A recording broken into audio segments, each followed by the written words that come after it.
So next I'm going to bring Steve Kislow out. He's the CEO and president of Firebirds Wood Fired Grill. So let's give him a round of applause. You said the bar was going to be I open. thought I was told the bar. I could use some hair of the dog right now. I'm sure I'm not the only one in this room. Steve, thanks for joining us. You've been with this brand for 21 years, and when were you named CEO? A little over 4 years ago. Okay. And what motivates you to stay and drive the brand? Geez, I think if you asked me that question 10 years ago, I would have said people. If you ask me today, I'll say people. And if you ask me 10 years from now, I'd probably say people. I mean, I work for 5,000 team members that show up, where the rubber meets the road every single day, and to drive the ship in a responsible way, to provide extraordinary experiences for them so that they can be as excited about the brand as I was 21 years and hopefully grow with us in the future as well. Well, you're in charge now, so how do you keep them excited? I think Drucker said it best, where culture eats strategy for breakfast, and the culture is so important. And I think just understanding that and understanding your values and your North Star is what it's about, and the team members recognize that. Okay. For the uninitiated then in this room, what is that North Star for Firebirds? We talk often about creating extraordinary experiences through hospitality. That's our mission, and we do it through our I Teach values: integrity, trust, empathy, accountability, caring, and humility.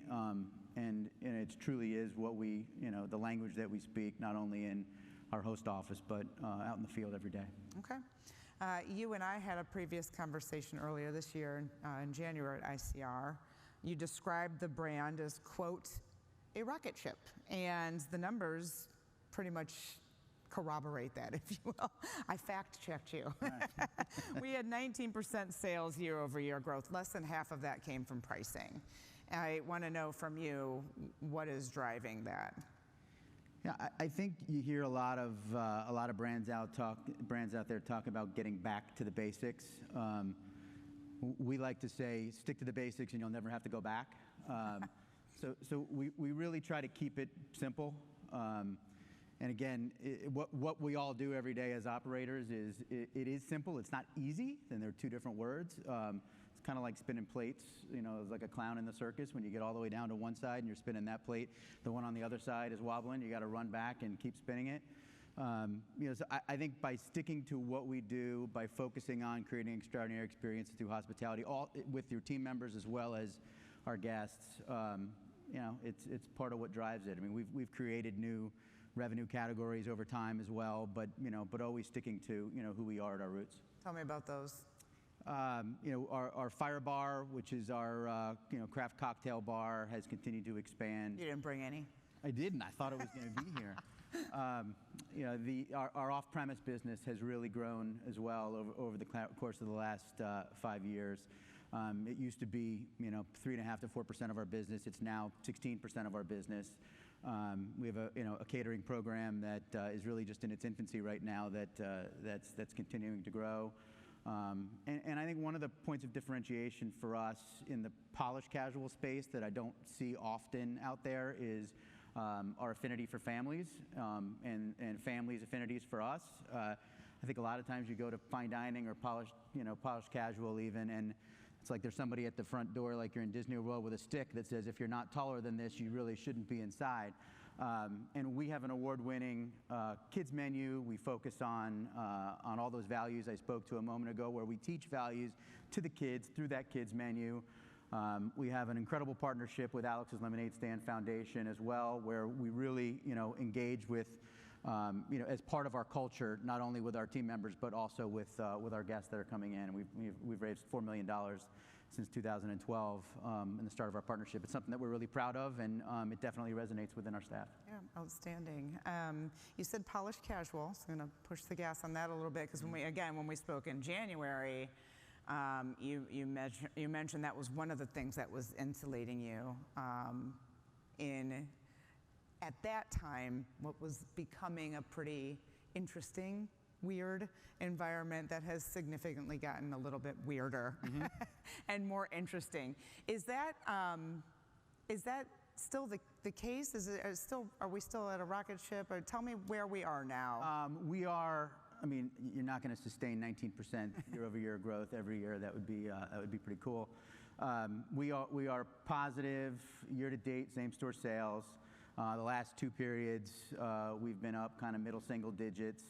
Profitability is up double digits. We've grown almost 10% in unit growth this year. We'll grow 12% unit growth next year and the year after as well. So it's still good. I would say that we're still kind of industry leaders or in that same conversation. And I think again what's driving that is in this environment anyway.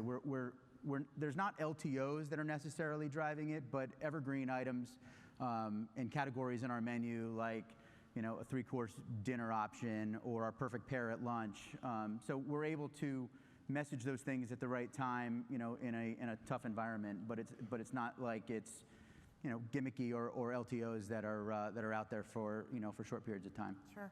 And for people who don't know quite polished casual, or you said experiential, tell me how the brand fits into those definitions and how that's different from another sit-down concept. So I actually think that we're even adding more categories now. 20 years ago, when the brand first started, it was kind of the genesis of this polished casual category. Today, I actually think we have casual, we have polished casual, we have fine casual or fine polished, and then to fine dining. And I really think over the course of the last call it 6 years. They've begun to separate because those in polished casual have maybe some have taken more price and have gotten closer and closer to fine dining. So, and I think we've kind of remained in that polished casual space. And value is an equation we've heard it talked about a lot over the last couple of days. Value is an equation of price, but they're 2 very different things. So we try to offer value in that polished casual space.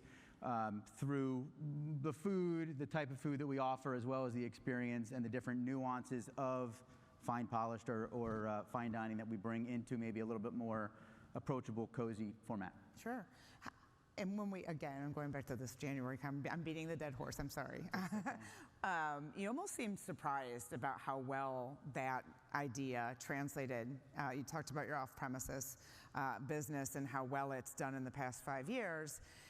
How do you translate that idea of polished casual, of experiential, to this successful channel that has sustained itself throughout those 5 years? It's a great question. I think I'd love to be able to pound my chest and say I had some crazy vision in 2018 and 19, but sometimes it's better to be lucky than good. And in 2019, our roadmap was to create an off-premise business that really didn't exist for us before. And we set up the infrastructure, we made all the right partnerships, and when March of 2020 happened and there was a business interruption, we already had that infrastructure in place when many people in polished casual were scrambling to figure out how to do it because they hadn't really focused on it before.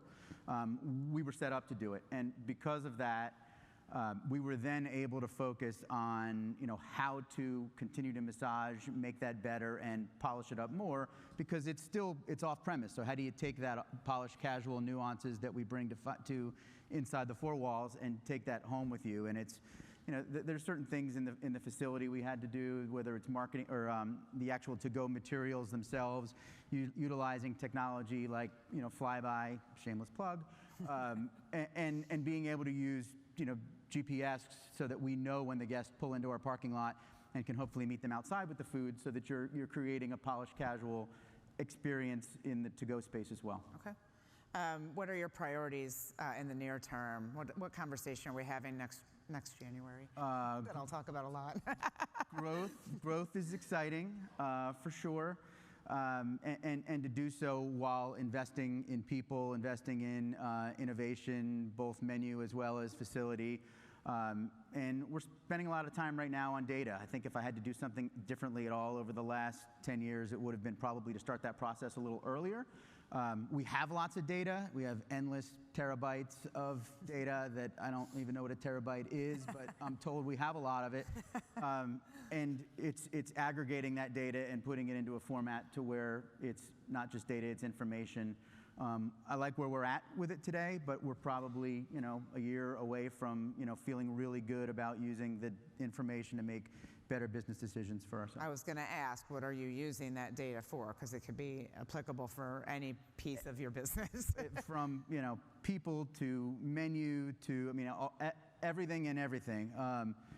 It's an blend of art and science. Us operators always kind of are looking every day at being nimble and making gut decisions, but the reality is we have a lot of great science now to help make those decisions even better. So we're looking forward to continuing that process. Okay. I trust you'll keep us posted. We will. All right. Thanks, Steve.